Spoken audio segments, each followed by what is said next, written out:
문재인 대통령이 어제 100조 플러스 알파 규모의 긴급 자금 공급 대책을 발표했는데요. 이 가운데 20조 원이 수출입하는 기업과 또 해외 진출한 기업에 지원됩니다.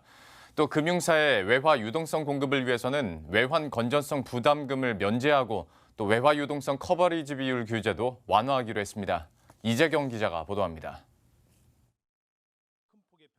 정부는 글로벌 공급망 쇼크와 이동 제한 등으로 어려움을 겪고 있는 수출입 기업과 해외 진출 기업들에게 20조 원의 자금을 긴급 공급하기로 했습니다.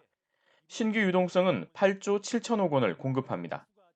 기존 대출 보증 프로그램을 활용하여 신규로 대출 2.2조 원, 보증 지원 2.5조 원 등 4조 7천억 원을 추가 공급하고 2개의 신규 프로그램을 도입하여 대기업을 포함한 대상 기업에 대하여 4조 원을 공급하고자 합니다. 여기엔 수출입 계약 실적이 없거나 대출 한도가 소진된 기업도 지원 대상이 됩니다. 또 대기업까지 지원 대상을 확대합니다. 만기 연장을 통해선 877개사에 11조 3천억 원을 지원합니다.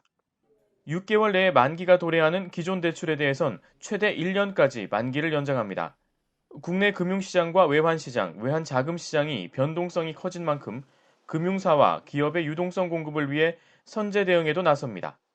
정부는 국내 외화 유동성 상황을 매일 점검하면서 기업 금융회사들이 외화 유동성 확보에 어려움을 겪지 않도록 다층적인 외화 유동성 공급 체계를 선제적으로 마련하여 적기에 시행해 나갈 것입니다.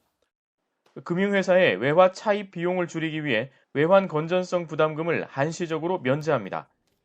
은행들의 무역금융 공급을 유도하기 위해선 현재 80% 수준인 외화 유동성 커버리지 비율 규제를 한시적으로 완화하기로 했습니다.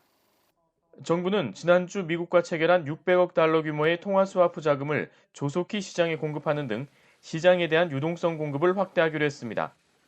기업의 고용 유지를 지원하기 위해선 고용유지 지원금 규모를 현재 1,000억 원에서 4천억 원을 더 늘려 총 5천억 원으로 확대하기로 했습니다. 지원 수준도 전 업종에 대해 6월 말까지 한시적으로 상향할 계획입니다. 머니투데이 방송 이재경입니다.